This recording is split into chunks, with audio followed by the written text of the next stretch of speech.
मुंबई की भागती दौड़ती जिंदगी के बीच हॉर्न, लोगों की आवाजें और मसालों की महक के बीच एक नन्हा सा पप्पी रहता था जिसका दिल उसके पंजों से कहीं बड़ा था।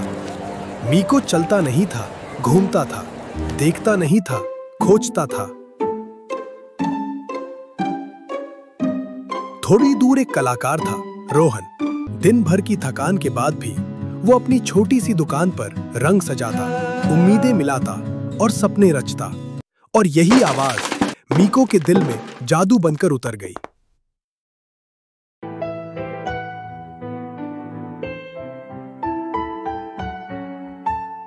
एक चमचमाती तितली स्ट्रीट लाइट के पास उड़ रही थी जैसे रात की पहली चिंगारी। और जब जादू दिखाई दे तो एक छोटा पप्पी कैसे रुक सकता है। तितली दोबारा उसे उसी जगह ले आई जहां रंग उसकी प्रतीक्षा कर रहे थे।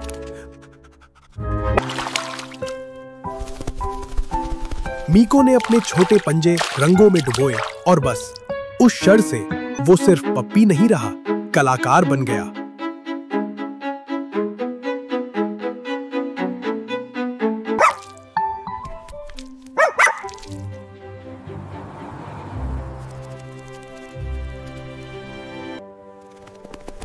और फिर बिना सोचे, बिना रुके उसने छलांग लगाई।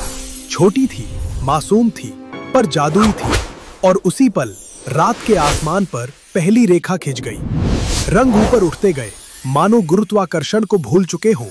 अंधेरे में नाचते हुए, चमकते हुए, और चांद जो सदियों से थक कर फीका पड़ चुका था, पहली बार रंग महसूस कर मुस्कुराया।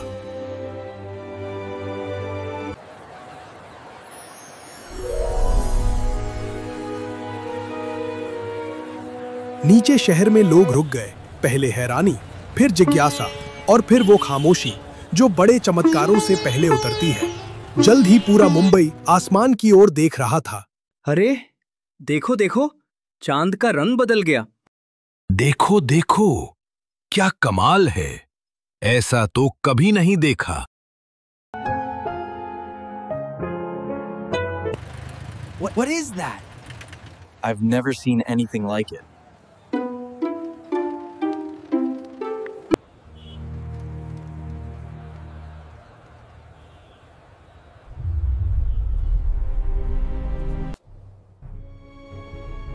मुंबई की रात अब बिल्कुल अलग दिखाई दे रही थी। चाय वाले, ड्राइवर, दुकानदार, प्रेमी, अकेले यात्री, सब एक ही जादू में बंधे हुए। इस बात से अनजान रोहन अभी भी पेंट कर रहा था।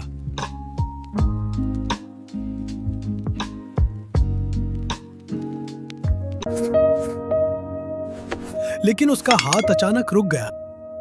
और तब रोहन ने भी ऊपर देखा। उसने एक आसमान देखा जो किसी इंसानी हाथ से नहीं बल्कि किसी मासूम दिल से रंगा गया था। उसके दिल में एक अजीब सी खामोशी उतर गई, जैसे कोई कहानी उसके भीतर जन्म ले रही हो। पूरा शहर एक साथ खड़ा था उसी जादुई आसमान को देखने के लिए। लोगों के चेहरे रात की रोशनी में और ज्यादा चमक रहे थे। चांद, तारे और रंग मिलकर आसमान को एक कहानी बना रहे थे।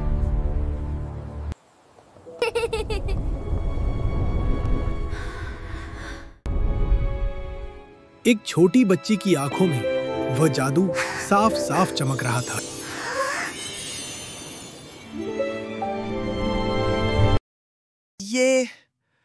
ये तो मेरे रंग है। रोहन की आंखों में आंसू आ गए, पर ये आंसू दुख के नहीं, खुशी के थे। उसे समझ आ गया कि कभी-कभी ब्रह्मांड अपनी सबसे बड़ी कलाकृति सबसे छोटे हाथों से बनवाता है। रोहन ने अपनी खाली पेंट ट्रे देखी, फिर आसमान को।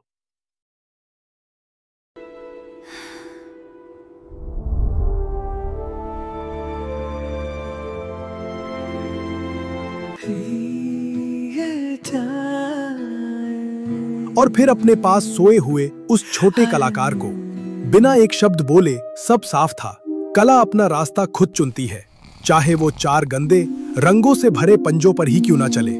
उस रात मुंबई चांद की नई रोशनी के नीचे नाच उठा।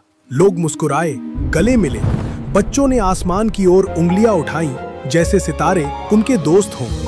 और उस जादुई आसमान के नीचे एक छोटे पप्पी की छलांग ने दुनिया को याद दिलाया कि चमत्कार हमेशा नायकों से नहीं आते, कभी-कभी वे पूंछ हिलाते हुए आते हैं।